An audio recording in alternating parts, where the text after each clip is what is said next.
Perception, Prejudice, and Bias. Thursday, May 14, 2020. 8:26 p.m. Perception, Prejudice, and Bias. Attribution theory, basic covariation. Explain the behavior of other people by breaking down our understanding/explanation of their behaviors to factors about them, and factors related to their environment/surroundings. Internal, dispositional attribution, about them. External, situational attribution, environment. When we consider our own behaviors, we are more likely to blame our behavior on external factors. This is called attribution theory, explaining behaviors around us. Consider our own behaviors, we are more likely to blame our behavior on external factors. Optimism bias is belief bad things happen to others, but not to us. Covariation model, 3 Qs of Kelly's covariation model. Consistency, time. Distinctiveness, situation. Consensus, people. X. Take flaky friend, friend forever cancels. Consistent behavior over time. High level of consistent behavior over time, we are more likely related to them as opposed to situation. When consistency is high equals internal factors. X very nice friend Jim, but one day he gets so mad at the pizza place. Out of character and distinctive. So much more likely to be related to the environment. Distinctiveness equals situational. Third factor in covariation model, group lateness. If you arrive late at meeting, but if 20 other people are late too, high degree of consensus. When a lot of people demonstrate same behavior, we are more likely to attribute behavior to situational cause. Attribution theory, attribution error, and culture. We look at behavior as coming from person's internal attributes, and as being fueled by situation/external factors.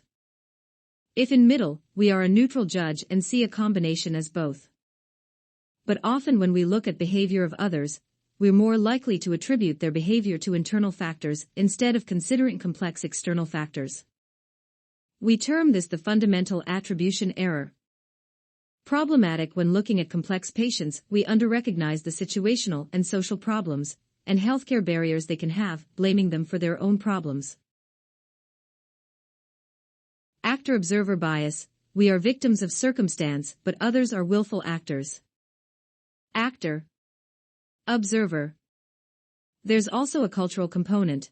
The fundamental attribution error occurs more in individualistic societies, NA and Europe, collectivist, Africa and Asia. Cultures have different ways they explain success and failure. In individualistic cultures, Western, success is attributed to internal and failure to external. In collectivist cultures, Eastern, success is attributed to external and failure to external, favor situational attributions when situational factors are emphasized. Self-serving bias, preserving our self-esteem, more common in individualistic cultures. If we succeed, it's due to our internal qualities, but if we fail, no hit on self-esteem, because likely to do with things outside of our control. Stereotypes, stereotype threat, and self-fulfilling prophecies. Stereotyping is attributing a certain thought/cognition to a group of individuals, and overgeneralizing cognitive action. Can involve race, gender, culture, religion, shoe size. Disadvantages, it's inaccurate. Advantages, allows us to rapidly assess large amounts of social data. Stereotype threat, self-fulfilling fear that one will be evaluated based on a negative stereotype. X blue and red students both perform equally. Next time, implement negative stereotype about blue students perform worse. What stereotype threat is? Exposure to a negative stereotype surrounding a task can actually cause decrease in the performance of an individual. It threatens performance. Self-fulfilling prophecy, stereotypes can lead to behaviors that affirm the original stereotypes. City dwellers are rude, cognition, stereotyping, I don't like them, affective component, prejudice, I will avoid them, behavioral component, discrimination. They think I'm rude, cognition, they may not like me, affective, they avoid me, behavioral, city dwellers are rude. Continuous circle that feedbacks on itself. Emotion and cognition in prejudice. All attitudes have three components: affect, behavioral, and cognition. At the core of prejudice is often fear of frustration. Scapegoats are a group of people towards whom the aggression is directed, ex-Jews during World War II. There are types of personality more subject to prejudice: the authoritarian personality. They're obedient to superiors, but don't have much sympathy for those they deem inferior to themselves, oppressive. And rigid thinkers, inflexible with their viewpoints. They use prejudice to protect their ego and avoid confronting aspects of themselves because they're always focused on others. Personality type is hard to change. Frustration-aggression hypothesis: not personality-based, but more emotional. Someone getting frustrated can lead to prejudice. When someone's frustrated, frustrations turn to aggressive impulses and direct that towards the employer. But you may lose your job, so you keep bottling up the aggression and rechannel it somewhere else. Often towards minorities. Display aggression towards other people: scapegoating. Often seen in times of economic hardship. Hypothesis of relative deprivation: upsurge in prejudice when people are deprived of something they feel entitled to. Leads to collective unrest: upsurge in prejudice and discrimination. Prejudice and discrimination based on race, ethnicity, power, social class, and prestige.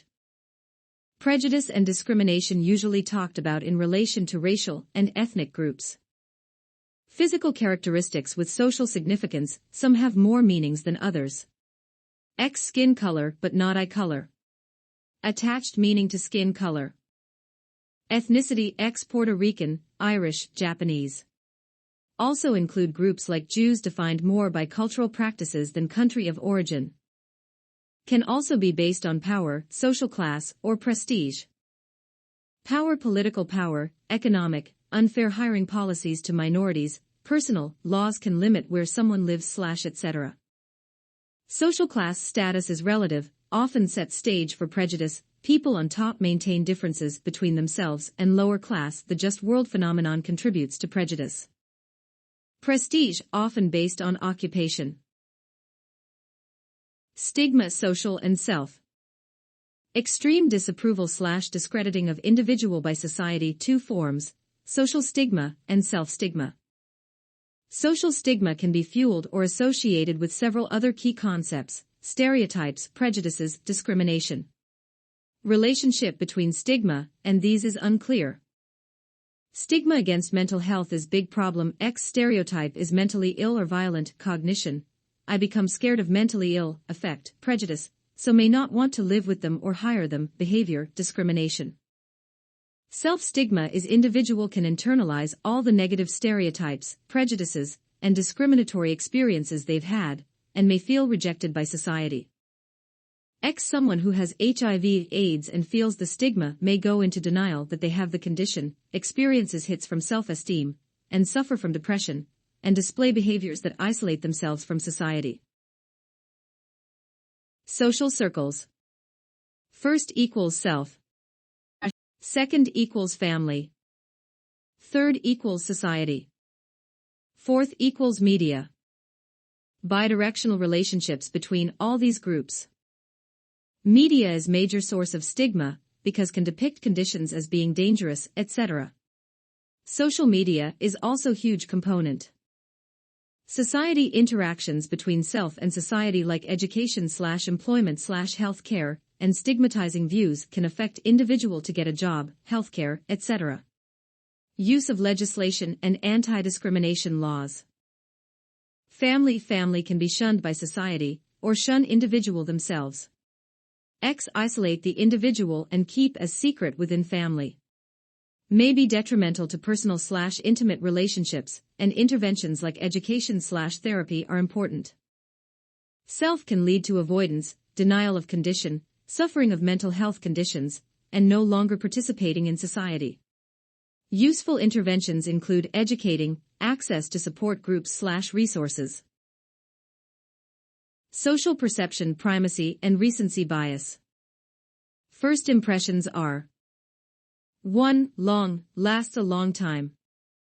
2. Strong, tough to overcome, and 3. Built up, put extra emphasis on info that helps reinforce first impression, and not info that doesn't. Called the primacy bias, assessor selection is made based on information presented earlier in the process. Your most recent actions are also very important, and people place a lot of emphasis on your recent actions/performances, more than once before the recency bias. Information retention, memory, also has primacy and recency bias. Social perception, the halo effect. The halo effect is tendency people have inherently good/bad natures, rather than looking at individual characteristics. The physical attractiveness stereotype believe attractive people have more positive personality traits. Jim, overall impression is in the middle. His accounting bar is very high, sales negative, leadership is moderately good. Now imagine, he has overall good impression, even though he has the same actual skill set.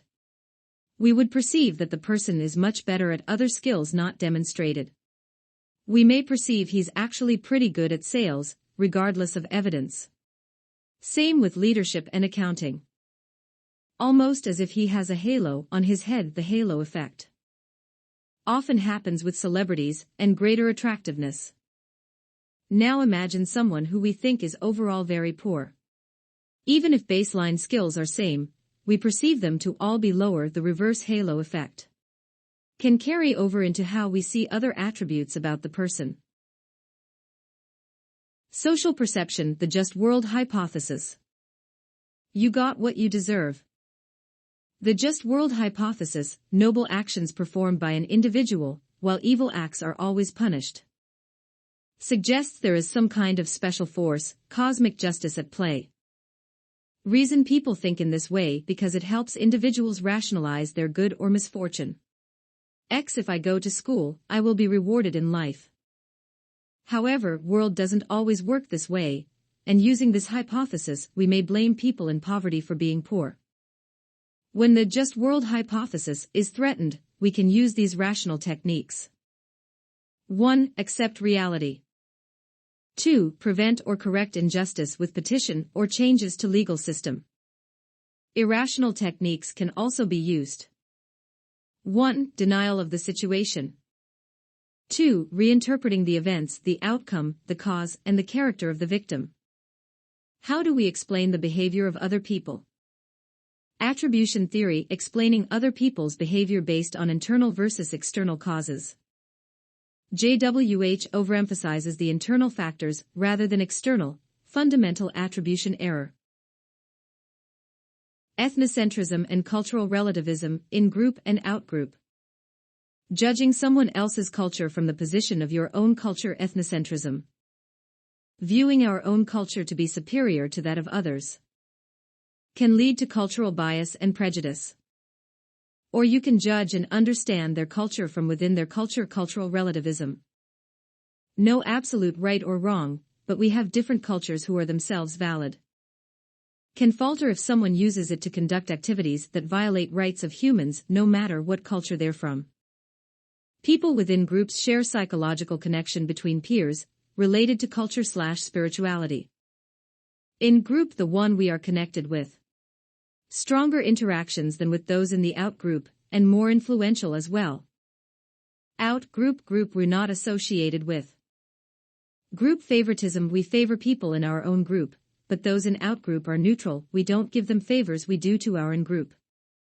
Out-group derogation, we are super friendly to our in-group, but not friendly to out-group, we discriminate. Happens if we feel that the out-group is threatening to the in-group's success. Group polarization, group makes decisions that are more extreme than any individual member in the group would want. This can turbocharge the group's viewpoints.